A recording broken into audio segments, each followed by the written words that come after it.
लेकिन मेरे शिव बाबा जानते हैं, मेरे प्रभु राम जानते हैं कि मैं जब भी कभी किसी धार्मिक मंच पर गया हूं, किसी धर्म संसद में गया हूं, तो मैंने कभी कोई राजनीतिक बात नहीं की, केवल अपने प्रभु को वंदन करता हूं और उन्हीं की चर्चा करता हूं।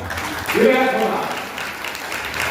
मंच पर विराजमान पूजनीय आचार्य श्री भारत भूषण भाई जी और संत के रूप में जहां आप इन बहनों के भी दर्शन कर रहे हैं, मेरे सामने कविता दीदी बैठी हैं, सुनीता दीदी बैठी हैं, और मैं यहाँ देख रहा हूँ, यूं तो मैं बहुत सी बहनें देख रहा हूँ जो मेरी से आयु में बहुत छोटी भी होंगी, मेरी छोटी बहन के समान होंगी, मेरी बेटी के समान होंगी, लेकिन उसमें से भी अगर मैं संख्या का एक आंकलन करूं तो मुझे लगता है कि मेरे दीदी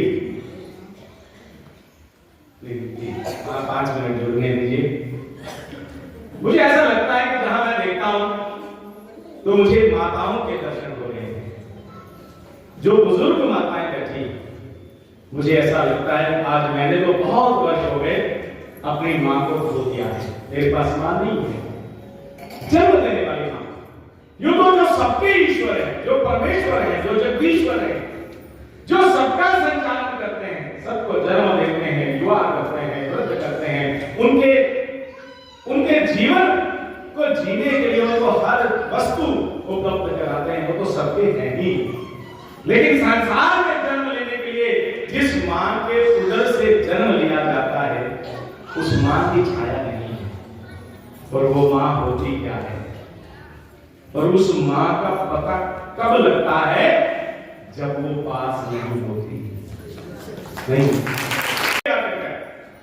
और हर उस मां के साथ जुड़िएगा, भले ही आपकी उम्र बड़ी हो गई हो, भले ही आप वृद्ध हो गए हो, भले ही आप बुजुर्ग हो गए हो, लेकिन जन्म तो कभी आपका भी उस नंदी मुनि गुड़िया के रूप में ही हुआ था ना, हुआ था ना।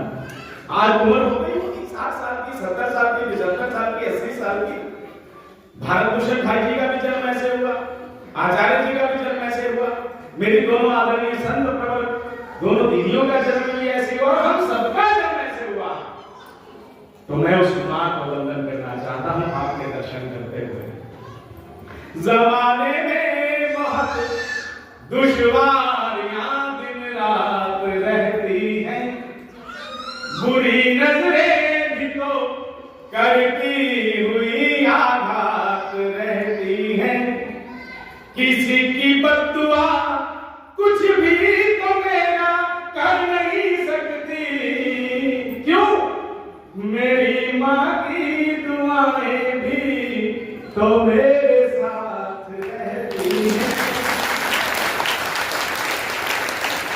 अगर वास्तव में आप सबको अपनी मां को वंदन करने का मन कर रहा है, जो मेरे बुजुर्ग भाई बंधु बैठे हैं, हम सबका जन्म उस मां से हुआ है। सैकड़ों बिच्छू एक साथ उस माता को काटे, ऐसी भयंकर प्रसव पीड़ा का अनुभव करते हुए एक मां अपने उदर से पुत्र को या पुत्री को जन्म देती है। अगर वास्तव में अपनी मां को वंदन करने का मन कर रहा है तो एक बार जोरदार तालियों से मां को याद करें।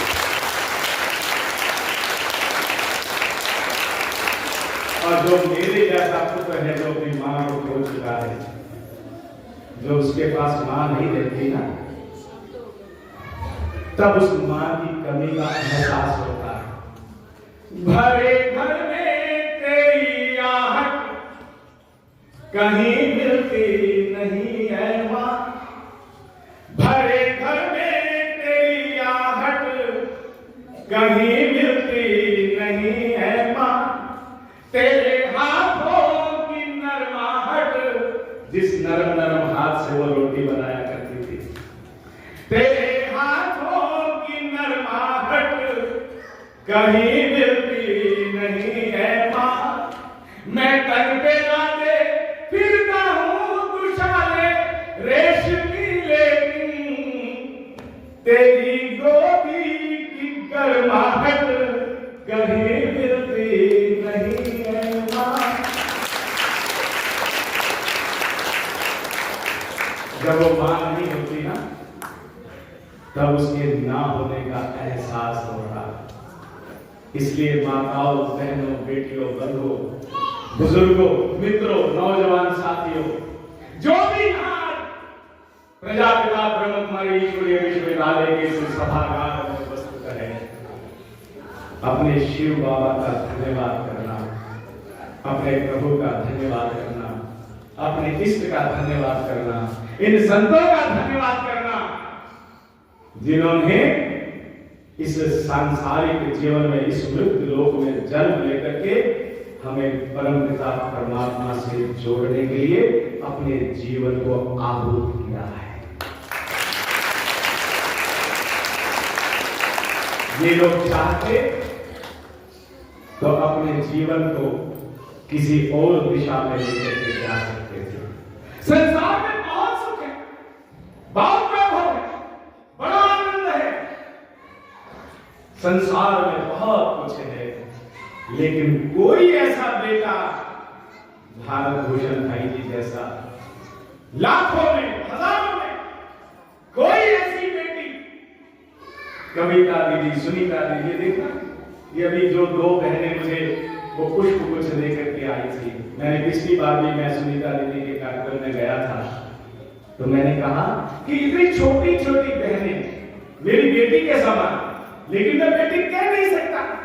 क्यों बेटी इसलिए नहीं कह सकता क्योंकि जब उन्होंने अपने जीवन का सारा सुख त्याग करके प्रभु के चरणों में संत का चोला डाल करके निकल गए, तब मैं बेटी कहने का अधिकारी नहीं, अभी तो उनके चरणों में वंदन करने का अधिकारी।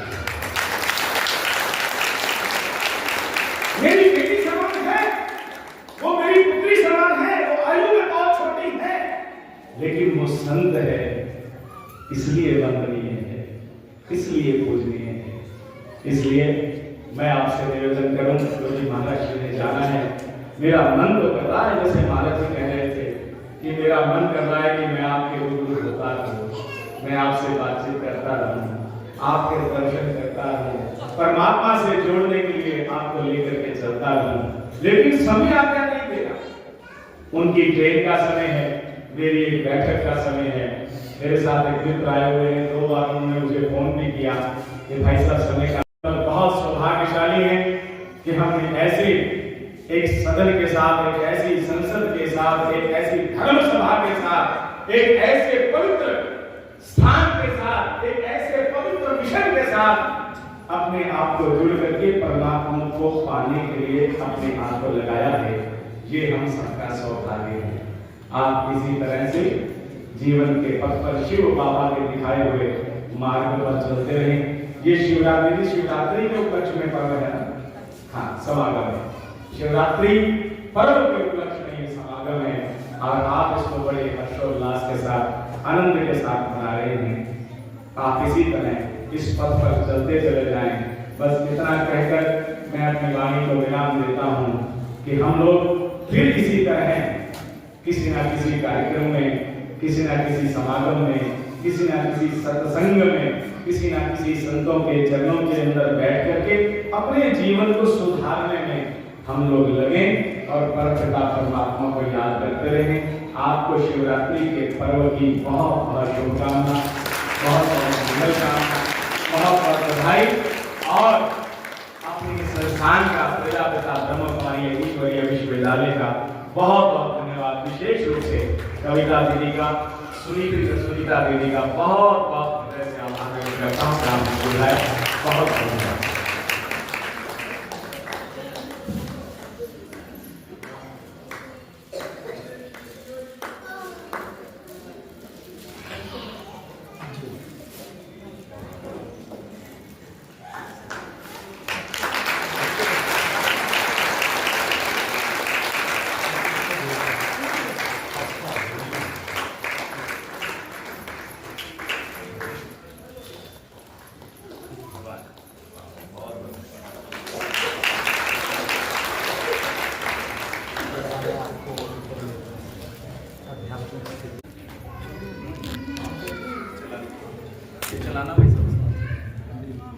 बहुत बहुत शुक्रिया।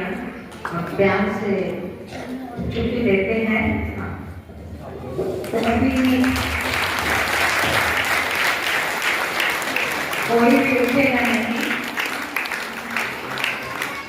कुछ कार्य विशेष है, भले थोड़ा शेष है लेकिन वो विशेष है, तो इसलिए मैं अनुरोध करूंगी अभी लास्ट में हम सब एक बच्चे का गिफ्ट भी है और अभी धन्यवाद के लिए आएंगे हम सब के समक्ष।